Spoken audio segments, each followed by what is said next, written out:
오늘 이 주일이 여러분들에게 기쁨이 충만한 날이 되기를 주의 이름으로 축원합니다. 기쁨이 충만하려면 무엇이 있어야 될까요? 기쁨이 충만하려면 은혜가 있어야 하고요, 사랑이 있어야 하고요, 자랑거리가 있어야 합니다. 자랑거리가 있으면 나도 모르게 신나서 얘기하지 않습니까? 사랑받고 있으면 나도 모르게 흐뭇하게 기쁨 짓지 않습니까? 내게 좋은 일들이 가득하여서 은혜가 충만하면 기쁨이 있을 수밖에 없습니다. 우리는 하나님의 사랑이 있습니다. 또 우리에게는 예수님의 십자가의 은혜가 있고, 또 우리에게는 하나님 나라의 자랑이 있는 줄로 믿습니다. 그러므로 우리가 기뻐하는 것이 마땅하다 할 것입니다. 하나님은 데살로니가전서 5장 16절을 통해서 우리에게 말씀하십니다. 항상 기뻐하라. 우리가 기뻐하는 것이 마땅하다라고, 우리에게 기쁨이 있는 것이 마땅하다라고 말씀하고 있는 것입니다. 그러므로 지금 이 시간 이 자리에 있는 우리 모든 성도들에게 기쁨이 충만케 되어지기를 다시 한번 주의 이름으로 축원합니다. 다만 우리가 기쁨이 충만한 것이 당연한데 우리의 기쁨을 방해하는 것들이 있습니다. 어떤 것들이 우리의 기쁨을 방해하는 것일까요? 오늘 우리가 읽은 말씀 속에 나오는 것이 있습니다. 아무 일에든지 다툼이나 허영으로 하지 말라, 이렇게 말씀하고 있습니다. 우리에게 다툼이 있으면 우리는 기뻐하지 못합니다. 우리에게 허세가 있다면 겉으로는 웃지만 속으로는 웃지 못하는, 늘 불안해하는 그런 모습이 되고 맙니다. 또 뿐만 아니라 불신이 있으면 우리는 기뻐할 수 없습니다. 미움이 있을 때도 기뻐하지 못하고, 걱정이 있을 때도 기뻐하지 못하며, 슬픔이 있을 때도 기뻐하지 못하고, 두려움이 있을 때도 우리는 기뻐하지 못하게 됩니다. 그러나 이 모든 것들이, 이 모든 방해가 우리가 예수님을 만나는 그 순간 다 소멸되어지기를 주의 이름으로 다시 한 번 더 축원합니다. 주일학교 아이들이 부르는 찬송 중에, 주일학교 찬송 중에 이런 찬송이 있습니다. 내 마음의 사랑이라는 이 찬송을 아시나요? 내 마음의 사랑이 싹이 트고 있어요. 예수님 만난 때부터 내 마음의 사랑이 싹이 트고 있어요. 내 마음에 기쁨이 싹이 트고 있어요. 내 마음에 평화가 싹이 트고 있어요. 언제요? 예수님을 만난 때부터 말입니다.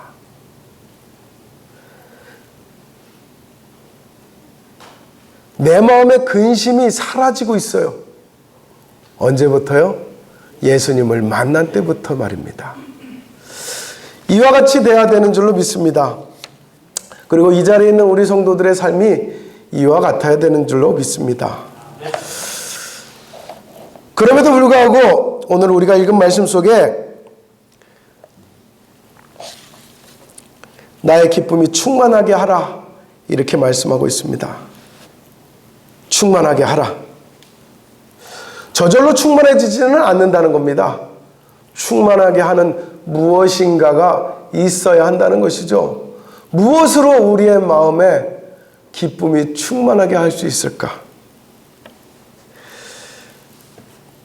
사실 조금 전에 읽었던 그 찬송 가사처럼 예수님을 만나면 당연하게 기쁨이, 또 사랑이, 은혜가 충만한 것이 당연한 것이라고 가르쳐주고 있습니다. 주일학교 아이들도 가르쳐주는 그런 말씀입니다.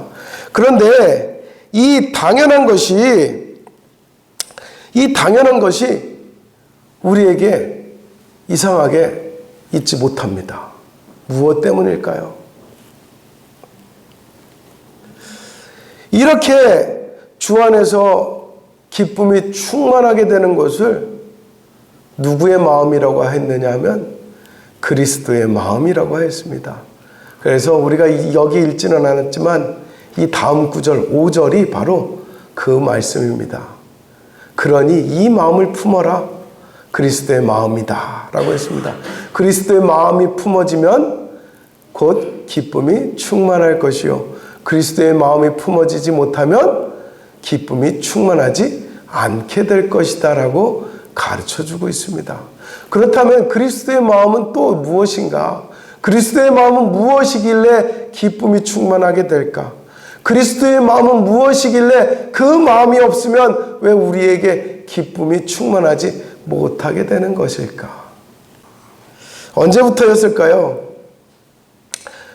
예수 믿고 기쁨이 가득하게 되는 것을 당연하게 여겼지만 그 기쁨이 나에게서 사라지고 그 기쁨이 나에게서 흩어져 버리는 것이 언제부터였을까요?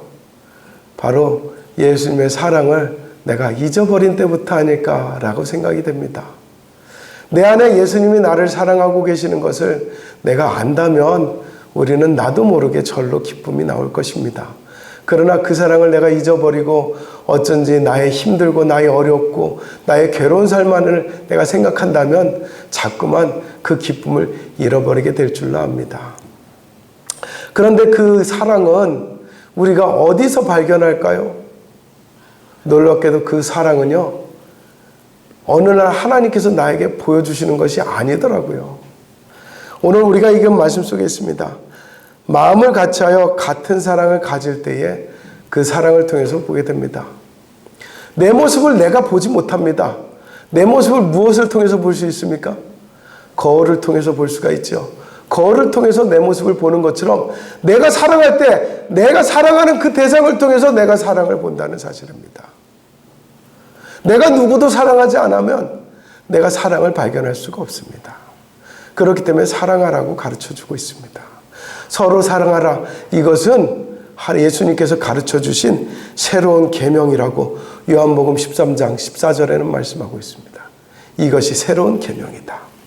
그리고 또 말씀하기를 35절에 말씀하기를 너희가 사랑하면 내 제자인 줄 알리라 라고 말씀하고 있습니다. 내 안에 사랑이 나타나고 내 안에 사랑이 누군가를 통해서 비춰질 때에 비로소 나는 기쁨을 되찾게 될 것입니다. 왜냐하면 그 속에서 예수님의 사랑을 발견할 수 있기 때문입니다. 예수님의 사랑을 어디서도 발견하지 못하면 나는 곧 시들어져 버리는 꽃과 같이 될 것입니다. 요한복음 15장 12절에는 이와 같이 말씀합니다. 내가 너희를 사랑한 것 같이 너희도 서로 사랑하라. 서로 사랑하지 않으면 우리는 예수님의 사랑을 발견할 수 없습니다. 예수님의 사랑이 발견되지 않는 곳에서 기쁨이 있을 수가 없습니다. 예수님은 곧 복음의 시작이라고 하였습니다. 예수님의 복음의 시작이라고 하셨는데 복음은 곧 사랑이라고 하였습니다. 그러므로 우리가 사랑하는 것이 우리가 기쁨이 충만하게 되는 길인 줄로 믿습니다. 그러므로 예수 믿고 무엇을 바랄까? 우리는 이것저것 필요한 것들을 자꾸 찾습니다. 하나님, 내게 재물을 주십시오. 내게 건강을 주십시오. 내게 기쁨을 주십시오. 내게 행복을 주십시오. 네, 좋습니다. 그런데 그것뿐이겠습니까? 내가 달라는 것을 하나님께서 다 주신다면은 내가 항상 기뻐할 수 있을까요? 어린이 동화에도 이런 이야기가 있습니다. 신데렐라는 왕자님을 만나서 행복하게 살았더래요. 정말 행복했을까요? 왕자님을 만나면 행복하게 되는 것일까요? 얼마나 갔을까요? 그 행복이. 이 자리에 있는 여러분들도 사랑하는 여인을 만나서 사랑하는 남편을 만나서 얼마 동안 행복하셨나요? 평생 행복하기를 바랍니다. 그러나 그렇지 못할 때가 참 많습니다. 어떤 때 그렇습니까? 바로 사랑하지 못할 때 그렇습니다. 사랑하지 못할 때 기쁨이 싹 사라지죠. 우리가 예수님을 만나고 나서가 중요한 것입니다. 예수님을 만나서 끝난 것이 아닙니다. 나의 기쁨이 충만하게 하라. 나의 기쁨을 충만하게 하라. 예수님을 만났을 때 기뻤습니다. 예수님이 나를 위해서 죽으셨구나. 야, 예수님께서 나를 구원해 주셨구나.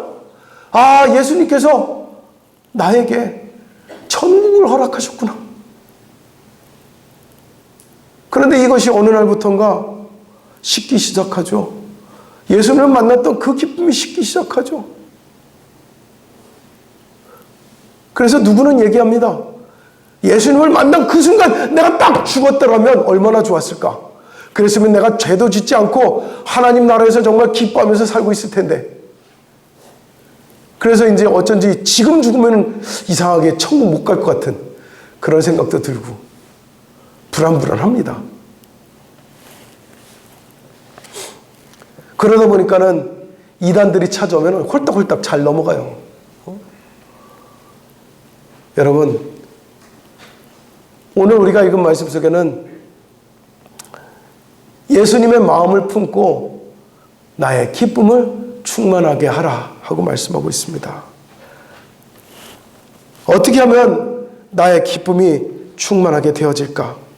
제가 신방 중에 한 분에게 이런 말씀을 들었습니다. 기도 제목이 무엇입니까? 그랬더니 한 분은 그럽니다. 이제 뭐 바랄 게 있습니까? 그냥 건강이나 하면 좋겠습니다. 이렇게 말씀하십니다. 또 한 분께 묻습니다. 기도 제목이 무엇입니까? 이 나이에 내가 무엇을 바라겠습니까? 내 자식들이나 잘 되면 좋겠습니다. 이렇게 말씀하시더군요. 또 누군가한테 말씀드렸습니다. 기도 제목이 무엇입니까? 그랬더니 그분은 말씀하십니다. 지금보다 더 많이 나누고 더 베풀었으면 좋겠습니다. 이와 같이 말씀하십니다. 자, 여러분들 생각에는 어떠한 것이 나에게 더 큰 기쁨이 충만하게 되겠습니까? 내가 계속 건강해지면 기쁨이 충만해지겠습니까? 내 자식들이 계속 잘 되어지면 기쁨이 충만해지겠습니까? 그것도 기쁨이 충만하겠죠. 그러나 더 기쁨이 충만해지는 것은 나로 인하여서 또 다른 사람들이 기쁨이 되어질 때에 기쁨이 배가 되어지고 충만해지는 줄로 믿습니다. 교회 안에서도 마찬가지입니다. 나로 인하여서 누가 실족하여지고 나로 인하여서 누가 슬픔에 빠지고 나로 인하여서 누가 괴로워진다면은 나 또한 기뻐질 수가 없습니다. 그러나 나로 인하여서 누군가 기뻐하고 있다면, 누군가 나로 인하여서 힘을 얻고 있다면, 누군가 나로 인하여서 행복해하고 있다면, 누군가 나로 인하여서 사랑받음을 기뻐하고 있다면 나 또한 기뻐할 수밖에 없음을 이 시간 깨닫기를 바랍니다.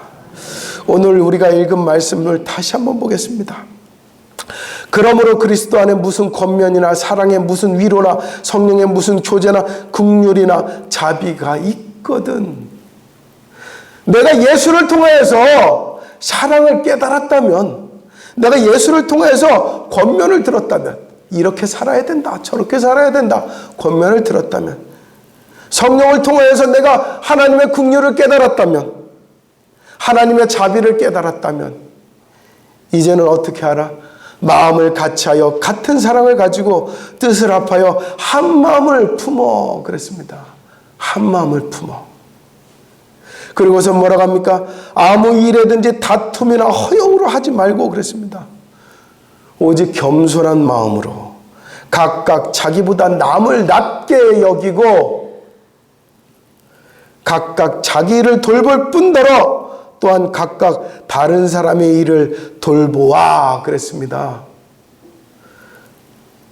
나의 필요를 채움으로써가 아니라 각각 다른 사람들의 기쁨을, 다른 사람들의 필요를, 다른 사람들을 돌봄으로 나의 기쁨을 충만하게 하라 하고 말씀하고 있습니다. 이 일이 가능하게 되는 것은 내가 사랑할 때 가능해진다고 하였습니다. 한 마음이 될 때에 여러분 우리 기쁨이 충만하기를 바랍니다. 그러나 가장 복된 삶은 내가 원하는 것을 다 가지는 그런 삶이 가장 복된 삶이 아니라 내가 가진 것으로 또 다른 사람들과 함께 나눌 때에 가장 기쁨이 되는 줄로 믿습니다. 예수님이 일찍이 마태복음 6장에서 말씀하셨습니다. 너희는 먹을 것을 위하여, 너희는 입을 것을 위하여 기도하지 말라. 무엇을 입을까? 무엇을 먹을까? 염려하지 말라 말씀하십니다. 너에게 이 모든 것이 필요한 줄을 다 아느니라 라고 말씀하시죠. 그리고서 무엇을 하라 하십니까? 먼저 그의 나라와 의를 구하라 말씀하시죠. 하나님께서 원하시는 것, 하나님께서 뜻하시는 것, 그것은 무엇이라고 가르쳐 줬어요? 세 계명이 무엇입니까? 서로 사랑하라. 이것으로서 모든 것이 다 이루어졌다라고 말씀하고 있습니다. 우리가 이 안에서 사랑할 수 있다면 우리 또한 기쁨으로 충만하게 될 줄로 믿습니다. 언제까지 하나님 나의 죄를 다 용서해 주세요. 이 죄 용서된 것으로 기뻐하기를 원합니다. 그렇게 기도할 것이 아닙니다. 이미 용서받았습니다. 용서받았기 때문에 더 용서받을 것이 없어요. 하나님 나를 건강하게 해주세요. 지금까지 건강하게 살아왔습니다. 때로는 내가 연약한 것도 하나님께 은혜라고 사도 바울은 말씀하고 있습니다.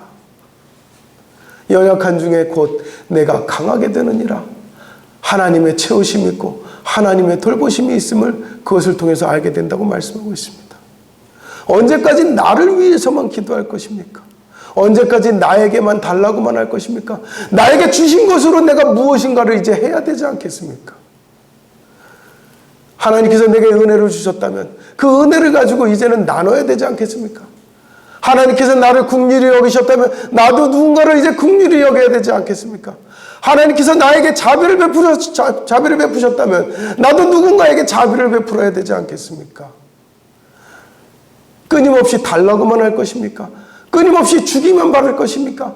받는 것만으로는 기쁨이 충만하지 않습니다. 받는 것으로 이제 나눌 때에, 베풀 때에 그것으로서 기쁨이 충만해지는 줄로 믿습니다. 그것이 바로 하나님이 우리에게 가르쳐 주시는 말씀이요 뜻입니다. 그리고 그것이 바로 하나님의 나라인 줄로 믿습니다.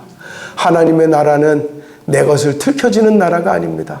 하나님의 나라는 나누는 나라요, 베푸는 나라요, 함께하는 나라입니다. 하나님의 나라는 거울로 보는 것처럼 다른 사람의 기쁨을 통해서 내 기쁨을 찾는 것이 하나님의 나라입니다. 그래서 예수님께서 먼저 무엇을 하셨습니까? 먼저 사랑을 하셨습니다. 먼저 죽으셨습니다. 먼저 다 나누어 주셨습니다. 어떻게 하라고요? 나처럼 하라고요. 그러므로 나의 기쁨이 충만하게 하라. 이 말이 이제 더 이상 나를 충만하게, 나를 기뻐하게 하는 것이 충만해 주는 것을 말씀하는 것이 아닌 것을 깨닫기를 바랍니다. 나를 기쁘게 하는 것, 나의 기쁨이 충만하게 되는 것이 아니라 이제는 나가 바로 내가 아닌 하나님이 되기를 바랍니다. 그래서 하나님의 기쁨이 충만하게 하라. 하나님의 기쁨은 우리가 기뻐할 때에 하나님도 기뻐하십니다. 그러면 우리가 기뻐할 때에 어떻게 기뻐할 수 있습니까? 내가 잘됨으로요? 아니요. 계속 말씀드리는 것처럼 다른 사람을 잘되게 함으로 말입니다. 서로를 도울 때에, 서로가 한마음이 될 때에, 서로가 다투지 아니할 때에, 서로가 서로에게 자비하고 긍휼하고 사랑할 수 있을 때에 하나님의 기쁨도 충만하게 되는 줄로 믿습니다. 이제 하나님의 은혜를 받을 것만 하나님께 간구하지 마시고 그 받은 것으로 무엇을 할 것인지 하나님께 간구할 수 있는 믿음이 되시기를 바랍니다. 우리가 서로 사랑할 때 하나님 기뻐하시고 하나님 기뻐하실 때 우리의 기쁨도 충만하게 되는 줄로 믿습니다. 하나님의 충만으로 우리의 충만이 채워지기를 주의 이름으로 축원합니다. 기도하겠습니다. 은혜로우신 하나님 아버지여, 이 말씀을 기억하게 하여 주시옵소서. 이것저것 하나님께서 우리의 것을 채워주심으로 우리의 기쁨이 충만하게 되는 것이 아니라 하나님께서 주신 것으로 하나님의 뜻에 맞게, 하나님 나라의 뜻에 맞게 우리가 사용할 때에 하나님이 기뻐하시고 우리 또한 기쁨이 충만하게 되는 것을 오늘 말씀을 통해서 깨닫게 하여 주시옵소서. 내가 가진 것을 항상 생각하고 내게 주신 은혜를 생각하고 내게 주신 사랑을 생각하고 그 사랑을, 그 기쁨을, 그 은혜를 이제는 또 다른 사람들과 나눌 수 있는 믿음들이 되게 하여 주시옵소서. 예수님의 이름으로 기도드립니다. 아멘.